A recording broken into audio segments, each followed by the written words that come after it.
Welcome to Mama Tusa, Conversations with a Midwife. I'm your host, Atusa Benji.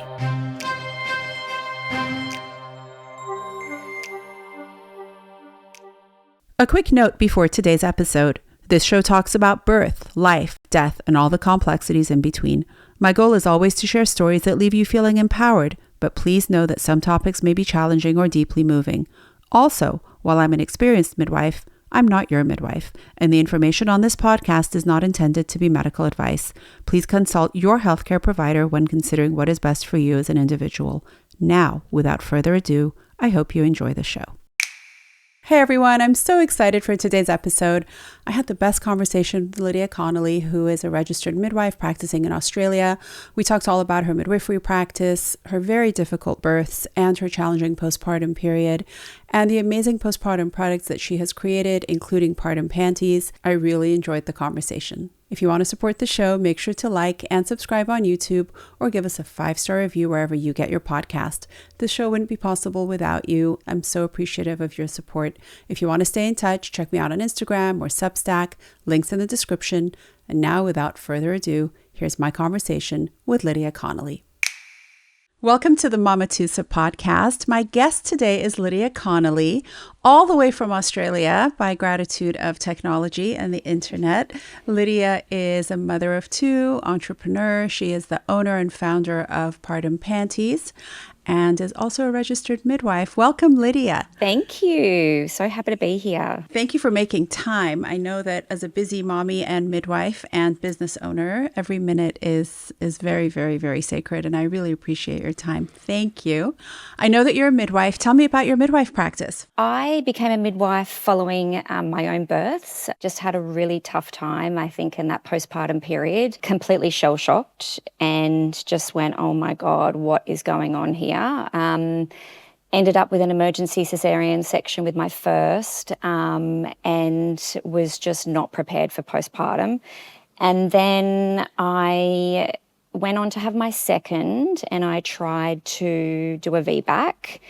And I remember the doctor just saying to me, that's absolutely not okay. What do you want to do? Kill your baby? And so I was just like, this is just crazy. I know I'm well informed. I want to be able to do what's best for me. And so I did some research and I found a doctor that did a maternal assisted cesarean section. And so I found that birth really healing. And I set on my journey to become a midwife. Always had in my heart that I would support women better in that postpartum period because of what I went through. And I just felt like even though my birth went so terribly wrong, and I felt that that was a knock-on effect to caring for my baby and mothering, and I thought when I had this healing experience a second time, it really changed everything for me. I just knew in my heart that I wanted to be a midwife and I really just wanted to support women better any way I could, whether it was through the pregnancy period and just helping them be well informed about how to prepare for postpartum. Because back when I had my first daughter 17 years ago, postpartum was just not talked about. It was really all pregnancy and birth. And to this day, it's still trying to change what women are really focused on. And being a midwife, I can honestly say there are still women coming in that have really no idea of or not prepared for the postpartum. They're quite happy to walk through those doors and hand everything over to the medical team. And so, yeah, that was pretty much all my reasons why I set on a journey to become a midwife. And my core values and wishes for women are to have them better supported through that postpartum period. So yeah.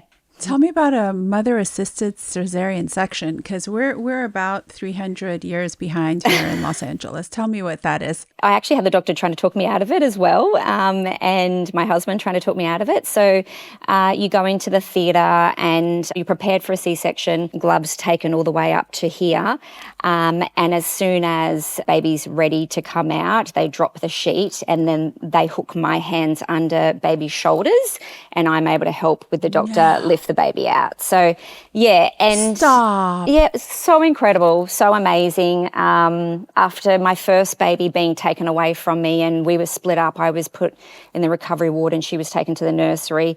That really caused a lot of issues for, breastfeeding and just all that separation. So I was adamant my baby was not going to be taken off my chest. So throughout all the cares, she stayed on my chest from that moment on. And we've got some amazing photos of her like being lifted out. And I think only to have her measurements done and her weighs done, she just stayed. And I had a much better breastfeeding experience. It was incredible. It was really, and I advocate for all women to have that if they're choosing a cesarean section. As their way to birth. I think it's a really beautiful way to be more involved and be a part of your birth. Is this something that you have to go out of your way to fight with the whole team to get, or is it pretty common? No, look, you do have to, either through a private obstetrician or in the hospital that I worked at, there were some obstetricians that would facilitate it, but you do have to be well informed, and I think you have to really push for it. It really depends on the hospital policies and things whether they'll accept that. So it is something that's not as common, but it is talked about here, and I think if a woman has really experienced some trauma from her previous births, and there's some anxiety and fear around the next birth, and she is having a cesarean section, it really is incredibly healing for a lot of women after. Because we know it's very clinical in a C-section. So, and it really does affect women, how they birth, I call them redemption babies. Yes. They're the babies where we have a chance to do it again. I have actually trained doulas. I train birth doulas. And there is a mother-assisted cesarean section video that I show in class, but we have not achieved, and it's from Australia. Is it? And we have not achieved that yet here. Really? And I find advocating for skin to skin or delayed cord clamping, or, only recently are we bringing down the sheet. Like that is as friendly as we've become. And it seems to me that they're always like passing the responsibility, like, no, it's the peds team that doesn't let us do it. And then there's, it's the OBs that don't want to do it. But then the OBs say, no, it's anesthesia that doesn't want us to do it. No, it's hospital policy that doesn't let us do it. So it's always being, the responsibility is always being passed around. And yes. I still haven't seen it. And I'll tell you, there was one Australian midwife I worked with in one of the local hospitals a few years ago. And I met her once and I never met her again. And I met her at a C-section and she was fantastic. As soon as that baby was born, she literally took the baby out of the warmer, gave her to the mom. Yes. And they were skin to skin and got, finished the surgery and got reunited in the postpartum room. I never saw her again. They fired her. Oh, I thought you meant she left because she didn't like it was done. They fired her. Oh, nope. Wow. Nope, they fired her. Yeah, it was just not... It was not something that's done. She really pushed the envelope for how it was done in Australia. And as I say, we're really a lot behind over here in Southern California. So it's really sad to see. I had a very interesting experience last week where it was a planned home birth and we ended up transferring, non-emergent transfer, but we needed some support. And the baby needed some help. So they gave the baby some oxygen, some CPAP for about 40 minutes or so. And heart rate was fine. Oxygen saturation was fine. Heartbeat was fine. Color was fine. He was just a little grunty. So the head of the NICU, she was the head doctor of the NICU, said, we'll give her 40 minutes of CPAP, see how he does. So gave him 40 minutes and he was still a little grunty. So she was like, you know what? I'll give him another 20 minutes. If after 20 minutes off CPAP, he's still grunting, I'll take him to the NICU. All of this was done in the room. I was so excited because at some hospital, they whisk them to the NICU and then it's like a 5-day stay. So I said, thanks, doc. That's great. Would it be okay for you if I put the baby on the mom in the 20 minutes that you're waiting? And she thought for a minute and she was like, yes, I don't see why not. Great. Took the baby, put the baby on the mom, naked, skin to skin, covered them both up. The mom started singing to the baby. Lydia, within 4 minutes, the baby stopped grunting, latched, fed for 10 minutes on one side, 10 minutes on the other. By the time that doctor came back, the baby was asleep on the mother's breast. See? And she was like, oh. I guess, that's what he needed. I was like, yes, that's what he needed, because they're a dyad. That's right. They're sort of they're working off of each other Yeah. to stay alive. So it was such a beautiful moment. I love My that. client was obviously upset for the transfer, but so grateful that she saw that happen. She saw herself come into her motherhood. And it sounds like that's what happened with your second child, second Absolutely. experience. It is the motor of the postpartum period, right? The birth is the engine of the postpartum period. That's right. And when it's difficult, it's a very different experience. If you like Mama Tusa, check out Actually Useful, a show about why the tech world is broken and what we can do to fix it. Each episode, hosts Ariel and AJ talk to some of the smartest people in tech who are trying to build a better internet. If you're angry at Uber for jacking up prices, can't believe Netflix kicked you off your ex's account, or don't understand why tech CEOs can act like shadow politicians, Actually Useful is the show for you. My favorite is their episode on AI. I learned a lot about the climate cost of ChatGPT and how this AI craze is more of a hype trend than a real advancement in tech. It's a big topic. So I appreciate the team for breaking it down for their listeners. Check it out every other Thursday, wherever you listen. Tell me about midwifery in Australia. Did you practice in the hospital? I was a student. I got a grad placement there and I continued to work there. It's a tertiary hospital. We take mums in as early as, 24 weeks. We've got a NICU. I worked both as a birth suite midwife and a postnatal ward midwife. Look, we do have high intervention rate, just like everywhere else in the hospitals. Unfortunately, it's a lot like a conveyor belt. Women are coming in, we're inducing them. It's the cascade of intervention. It really is unfortunate to see some women come in and broken. They're doing an induction with the balloon, they're on the ward, their waters get broken. We know how it all ends up. It ends up with a forceps delivery or an emergency C-section. And, we see so many of those women coming in. And I'd like to say, some of it lies with what we're doing in the hospitals, but I also think there's still a lot of women that don't, take much accountability for, going in and being well informed about the what can happen. And, we all think the medical teams hold the power and things like that. And there's a lot of blame put on the hospital system, but I think, at the end of the day, you are coming into a place where they're trying everything they can to keep mum and baby safe, and there's going to be intervention. A woman can come in labouring normal and it can just go completely sideways. Yeah. It's very interesting. I think we all have these intentions to save women and make things better. And I think by the time you've been a midwife for a few years, I think you're just happy with a woman being pleased with, some simple things like, breastfeeding, the latch and things like that working, or if we can just make small little changes and help in small little ways, it's still a very rewarding job.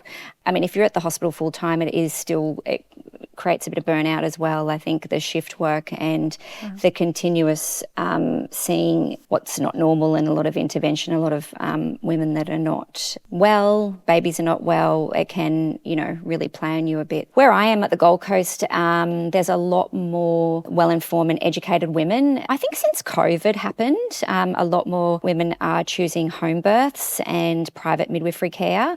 They don't want to come into the hospital. They want to be just kept in their own environment without all that scary space in the hospital. So, as I said, we have the MGP where if you get in early enough, you will have that continuity of care with a midwife from your booking in right through to your 6 weeks postpartum. Nice. The same midwife or the The group? same midwife. It depends. Nice. Continuity. Yeah. I think that's really improved outcomes for a lot of women and babies, and it continues to be a big portion of our Gold Coast hospital. It is a hard situation because you've sort of got this push and pull. You want to keep women normal, but unfortunately unfortunately, as soon as they step in the hospital, it can shift. Yeah. I know in many countries you have to be a nurse to be a midwife. What is the Australian model? No, you don't need to be. You can do direct midwifery at university, and that is a 3-year course. Our midwifery here, you do need to follow 20 women, continuity of care women, and then do shifts in the hospital as well. So you get the clinical and seeing what's normal birth. And then, you've got to be able to get a grad placement at a hospital to then continue on your midwifery role. So that's what's very hard, to get into the hospitals in a grad placement. So it's a pretty sought after job here. I think a lot of women want to become midwives because I think from their own experiences as well. And then can you do home births if you have to do the hospital portion to do home births? Yeah. Or how does that work? So normally you'll need to be an endorsed midwife. So that's further studies after that. You need to have that to have your insurances and things cost. So it's like licensing. It's like our licensing. Yeah. Home birth midwife, unfortunately, is, our hospital systems, it's, they frown against the home birth midwives. I'm sure you probably have that. Yeah, of course. Yeah. So of course. Look, there are midwives that are definitely practicing in home births around here, and highly sought after as well. So as women become more well-informed about their choices, I think a lot of them are getting booked out, which is great. If they have a transfer of care to the hospital, they're not the ones continuing the care. That's right. They're transferring to the hospitalist midwives. Yes, okay. And then they become like the support person. Got it. I don't know if that's the same in other hospitals. I know for Gold Coast Hospital, that's unfortunately they don't. Yeah, they don't allow the home birth midwives to come in and practice. So many models of midwifery. Yes. So many models of midwifery. Yes. I mean, here in California, you can be licensed by the medical board, and you can also be licensed by the nursing board. So you can be a nurse midwife or a direct entry midwife. If you're a nurse midwife, you can do home births. If they give you privileges at the hospital, you can continue the care. Right. In some places, midwives are illegal in the United States. It's just a wild mess of just political climate and rights of women, etc., which is for a whole other day. But I know that in parts of Europe, the midwives actually can practice at home and have continuity straight into the hospital, so that if there's a transfer, they just continue the care. And they don't even have to. It's not even a rare thing. It's like that's just the way it is. So sad that it really there has to be so much complication around something that is so simple. So what happened for you as a midwife that allowed postpartum panties to be born? So after a birth, we would, so the supplies in our hospital are the mesh boy leg underwear, and then the bluey, and then maternity pads. And when I would get a woman... Bluey, what's a bluey? A bluey's like a puppy pad.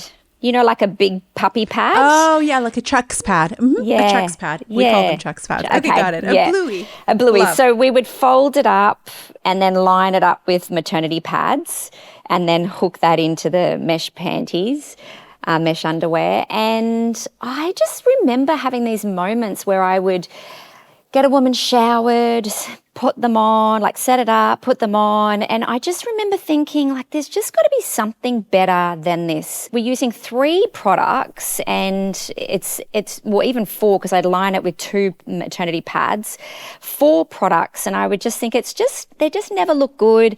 And then, I'd pop her into a wheelchair and I'd take her up onto the ward, and then I'd stand her up and help her to get onto her bed. And then I would just see blood there again, and I would leaking. just be leaking or leaking down her leg, and it would just be always and then I'd be like, oh, I've got to get it back in the shower, I've got to go and get wipes, I've got to wipe it off her leg, I've got to get her a new set.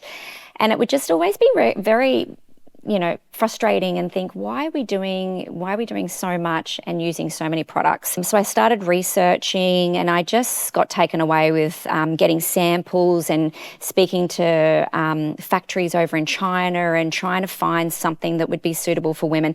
At this stage, there was only maybe the 1 or 2 women that I would see come in that would have, mum diaper sort of thing. Adult diaper, yeah. Yeah, so this went on for like 6 to 9 months, getting samples, testing things, and then I decided to really just go for it and order 5,000 units of this one product, and I could only afford at the time one size. So, and they were coming in small little packs, and I had to repack them, and I just thought, I'm just going to see how this goes. And basically I did like a little soft launch in 2019, and I'd give them to a few influencer mums and, started trying them out with different people, different mums, and I got really good feedback. Then I decided to go, full steam ahead, and I remember ordering in I needed to order in a whole container of stock, and this was going to be like, I think, about 9,000 packs. And I was like, oh my God, this has to work. Yeah, so this has to work. That was around COVID time, and we had lots of delays and things, but I literally got my carry bag and got my samples, and I marched door to door pharmacies. I went down. So where I worked at the Gold Coast, we had a pharmacy where we had maternity pads, and there was breast pumps and breast pads and things like that. And I just took them up there, and I just said, look, I'm a midwife from upstairs, brought this product, I've had it tried out, and we've done some samplings and things, and we've had good feedback. And I can assure you that midwives upstairs are going to send the dads down, the partners down, and the mums are going to come and buy from you. Would you just do a trial? And they said yes. And within a very short time, I had the whole big front counter filled with all my underwear. Like, they were saying that they could not keep up with the supply, that the mums were coming down and ordering them, dads were coming down. They just preferred them so much more than what they had. Basically, I just went from there and just continued to door knock pharmacies. I'd spend a day where I would dedicate an area of the Gold Coast or Brisbane, and I would go to different pharmacies, literally just tried everywhere to get into where I could, individual pharmacies. And that's where it kind of came from. And there was just a real big hype. We were the first to market. No one had this sort of idea of postpartum underwear available in Australia. Obviously, it was just, buy an incontinence product. So, yeah, that was really how it all started, and continued to do quite well. So it's incredible. What sets it apart from other products on the market? The design is for a pregnant belly. So that was first and foremost. So the incontinence brands were more for older women, so they would have a firmer waistband, and ours was soft and stretchy. I had a beautiful soft fabric, wanted it to be really amazing and soft for C-section mums. We had the inner liner gusset designed where if mums were lying down, it wasn't going to leak out the sides. The pad goes very high up the front and very high at the back, because we all know that when mums are lying down, it comes out the back. I wanted it pink. I wanted it a soft pink. I didn't want white or beige. It's PFAS chemical free, so it was really important to have no chemicals used, because obviously mums have got tears. And I just wanted it to feel feminine. I wanted it to feel comfortable, because I know there's still that little bit of an ickiness of wearing a nappy and wearing something that doesn't feel quite right. It's sort of like, bit of a jokey sort of thing. I just wanted women to feel like they could just pop something on, make it easy. It was a bit more discreet. The pad wasn't huge, it wasn't bulky. You can still wear clothes over it without feeling like you're wearing a big nappy. It's got the tearaway sides, so they can easily dispose of it. What do you mean by tearaway side? Like a Velcro? Not a Velcro. The stitching is made so it can just be pulled off to the side, and it can just tear down the side. Oh, nice. It's still quite firm, and it feels safe and secure around the belly. Yeah, and I just wanted it to be feminine, and I wanted it to be something that women felt good about themselves afterwards, because I just feel that we were always so focused on babies, and there was never really anything available for mums to wear after birth. For the mommy. Yeah. I just had my second client this year or in the last couple of months have an allergy to the underwear from the hospital. Oh. And the first time I saw it was just this rash that developed right where the boy shorts are, all the way up to her belly where they stopped. And I was like, babe, I think this is from the underwear. She's like, you think? I was like, yeah, it's from the underwear. Sure enough, a couple weeks ago, same thing. Mother sent me a picture. She's like, look at my rash, and exactly the silhouette of the underwear. Oh. So what could be allergenic in your average hospital mesh panty? Yeah, look, and I think with, women, the shift of hormones, the sweating, the lying there and not moving, or it's like there's a few little things that, if it's the material is too tight and pulling too much in that area, there can be a couple of things, but that's why we were very keen on having something that didn't have chemicals in it. Like ours is made of cotton, like recycled cotton. I haven't had anyone come back and say to me that it's given them any problems. But I do recall, when my mum was in hospital, and she, sadly my mum passed away a couple of years ago, but she was in palliative care and things, and she was given the hospital diaper ones initially before she told me, and otherwise I would have offered my ones. And she said they were giving her like a rash and making her feel very uncomfortable in between her legs. She was feeling like she was breaking out. So I just think a lot of those ones are just cheap, and they probably do have some not great materials and fabrics used. And that's why I felt like ours was a little bit more of a, maybe you can say it as a higher price point, but I mean, and you get longer out of ours than a maternity pad anyway, but we're using good materials and safe materials for mums, considering all the, the tears and cuts and episiotomies and things like that. So a lot of times I will have my clients order supplies to have at home. I mean, we're doing home births, but still for when the water breaks. So are you finding that moms are also using them when the water is broken and they're leaking? Yeah, absolutely. We've marketed it that way right from the beginning as well, as a nicer product to wear in hospital or at home. Easier, just so much easier than having to put pads on. And I mean, I've had stories of midwives contact me, like they're working in our triage unit, and they're like, are you wearing Lydia's panties? They've come in with their waters broken. So sweet. And they're like, that. I've seen the pink. Oh my gosh, they had your panties on. And it's, we've said right from the get-go, wear them. So fulfilling. Yeah, really is. So definitely wear them.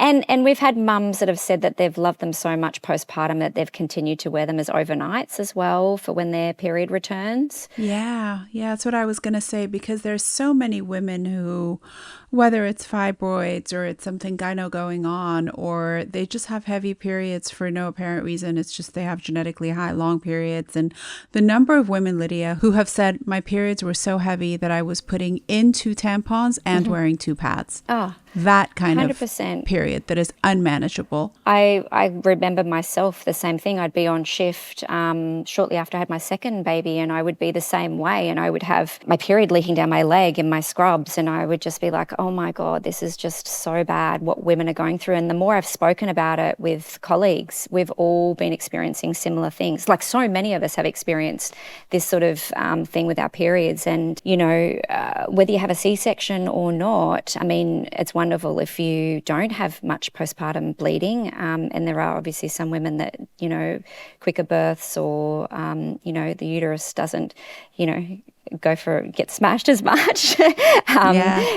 That they won't have as much postpartum bleeding, but you will essentially, bleed after birth. So that's why it's great that we have a product there available for mums that can, better support them in that period. As someone who has had heavy periods, I went through this period in my life where they were just so heavy that I became really anemic. But I didn't think much of it. I was like, my periods are heavy. My periods are heavy. My periods are heavy. They're lasting 9 days, 10 days, 11 days. Like it just kept upping the ante, and I just kept thinking it was normal until I had a birth, and it was a home birth, and you're bleeding, right? So you need somewhere to put the pads. So I was just putting them in in a trash bag and then hiding the trash bag in my bag, because who wants to leave a trash bag at someone's bathroom during a home birth? Like, it was a whole management situation. Lydia, at the end of the birth, my blood loss was more than the client's. Oh my goodness. And I was like, I don't think that's normal. I should call my doctor. Like, this is not a normal amount of blood loss. Like, it was, if we would have QBL'd it would have definitely been more. But I could feel it, because I took her bags out, I took my bag out, and mine was heavier. So I think as women, sometimes we just we're like, oh yeah, it's heavy, it's normal. It's getting longer, it's getting heavier, but I'm okay. I still haven't died. But it's like, and that's the thing. At some point, something catches your attention. Yeah. We just keep soldiering I wish on. I had known about a product like that, because Depends also are so, like, when my clients wear, I'm just going to say Depends or adult diaper, I'm not endorsing anything. It makes you feel so not birthy. Yeah. I was going to say Depends, but I wasn't sure if they were stocked over there as well. And obviously, that's what we still see. I mean, I looked after a woman in birth suite on Monday, and she pulled out Depends, and I straight away took a look at it, and again, ours is so different. Like, it's just literally this sort of thin pad with not even much on the side, like not even much of a gusset on the side, and then the band is so strong and restrictive, like it pulls you really in. And I'm just so confident and happy that ours is designed the way it is, because she might not know about our product and she might be just choosing whatever's cheap on the supermarket shelf. But I know it's not going to support her as well. And yeah, I think ours are just so much nicer. Yeah. And we've had that response, so it's been really great. Yeah. It must be so fulfilling, women-owned business and women-owned, just helping women all around the world with this tremendous transition that can leave you so vulnerable, whether you have an abdominal birth or a vaginal birth.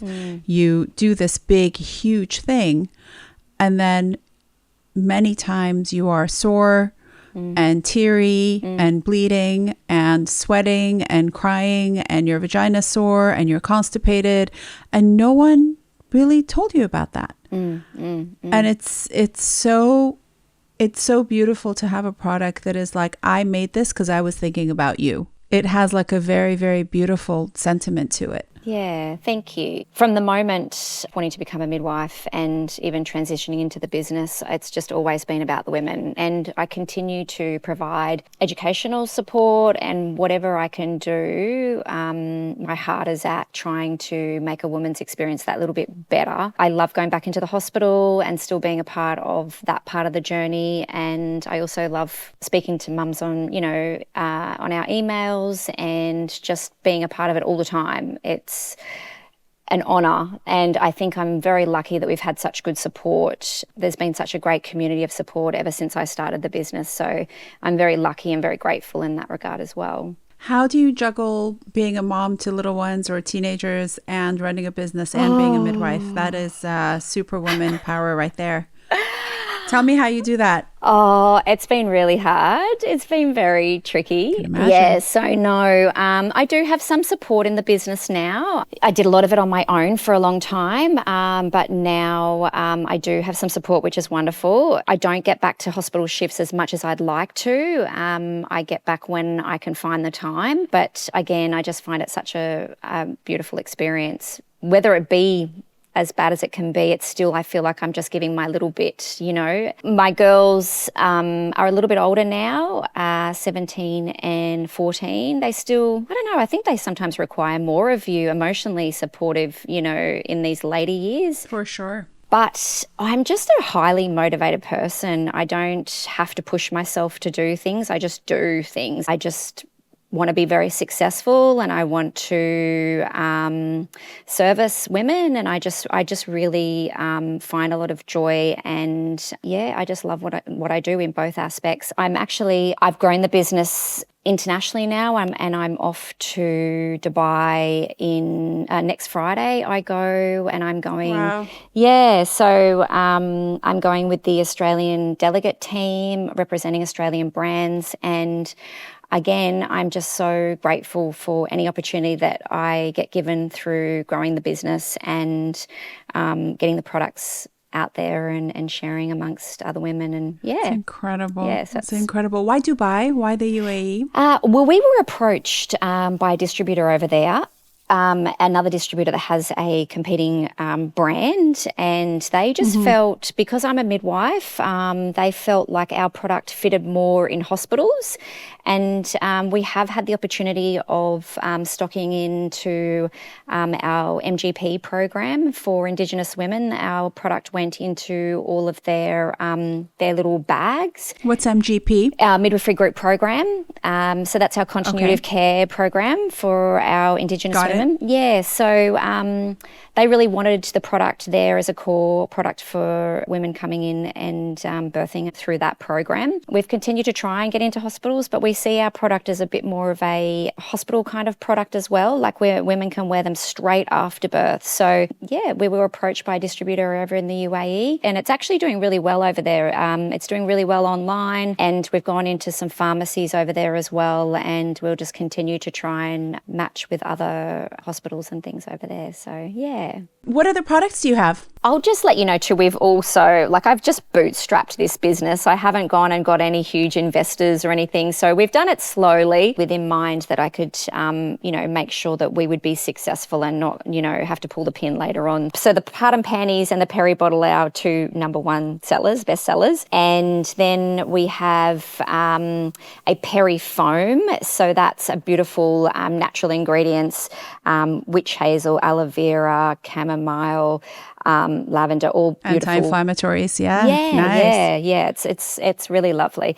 We've got that, and then which we manufacture here in Australia or here in Queensland. And then we have a birth comb, which I know it's not postpartum, but we get a lot of requests for a birth comb. And then we have a pregnancy support band, some postpartum support bands, and then we've just got a new product as well coming in next month, which we're really excited about. So we're just slowly growing. We did have some support underwear to wear over the Postpartum panties, but it wasn't a huge thing for us at the time. So just continuing to grow with products that we feel will support mums better, and I just feel very, very lucky, very blessed that it's done so well, and we continue to still be standing here, and this is our 6th year. So yeah. Wow. What is the difference between your postpartum belly band and your pregnancy belly band? So our postpartum belly band has some boning in it, some light boning in the back. Because I've come from a hospital, we would just put the women in a tubey grip. You know what the tubey grip is? Yeah. Mm-hmm. Very simple. Almost like a light Spanksy sort of thing. Yeah. And again, just, particularly for C-section women, our band is very simple. It's not straps and straps and straps and straps. It's just a simple, same with the pregnancy band. It's just a smaller, not as wide as our postpartum band, just to scoop under the belly and give them support in that under the belly to hold it up. The third trimester. I just try and keep things pretty simple, not overcomplicate, and also keep it as a better price range for mums as well. So, and are you finding that you're getting buyers from the United States and all over the world?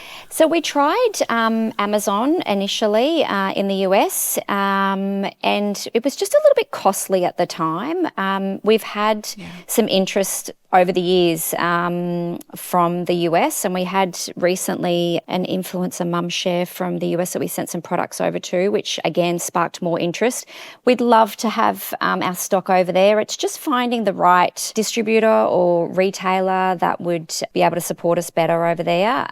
It's cost, and it comes down to a cost as well. For sure. Lately things have been a bit harder for everyone, I guess with the tariffs and things like that. So we just have to make sure that we can do it's it. Hard but for international business. Yeah, we were sending over stock there back in 2021. We were stocked over in the US for about 6 months in Amazon, and we sold out what we had. So I think if we may explore that area again. because I think there's a demand Let me know for how it. I can help. Yeah, thank you. Lots of mommies over here in my circle for sure. Can that peri-foam be used for hemorrhoids too? Absolutely, yes. And we've also designed it for over in the UAE. They use them as feminine. They use feminine washes as well. So it's used. It's not a wash-off product. You can use it for leaving on there or washing off. It's either. It's Either way, it's not going to harm anything to no, leave it on. absolutely not. Yeah. Right. So many women I feel fall through the cracks in that postpartum period, whether physically, emotionally, mentally. They do. And it's for education and midwives and groups of women that come together to support each other, which is the way it should be. Absolutely. Except we've become so isolated and nuclear and independent that our mommies are missing out. They really are. It really takes a village. I'm so inspired by the work that you're doing. I think it's incredible. You're incredible, fellow midwife. Thank you for your time. Thank you for everything you do for women and for the birthing community. You are just such a light and an inspiration. I hope I get to see you. I was saying, I hope we get to meet in Singapore, which is so much fun and close to you and kind of far from me, but worth the flight. Yes. And then we'll go over to Australia and I'll get to see your warehouse and all of your products. Absolutely. And I'd love to spend some time with you. Thank you for your time. Thank you, Atusa. It was so lovely talking to you, and thank you so much. You're a pleasure to talk with and share my journey with, so thank you. And hopefully I'll get my products over to the US and I will reach out. Please. And get your products over. Yeah, and I'd love to see you here in LA too. We'll give you a little tour of our little midwifery land out here. Yes, I would love that. Take good care, my friend. I know it's tomorrow over there, so enjoy tomorrow. Yes. Enjoy yesterday.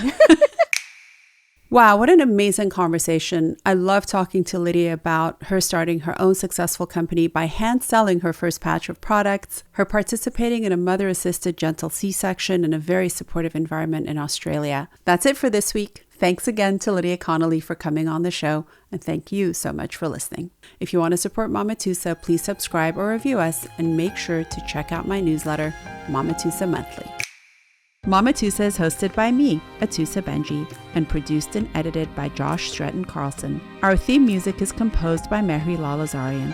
If you'd like to support the show, please follow and review us on Spotify and Apple, or subscribe and like us on YouTube. This show is for informational purposes only and is not intended to be medical advice. Always consult with your healthcare provider when making medical decisions. See you next Tuesday.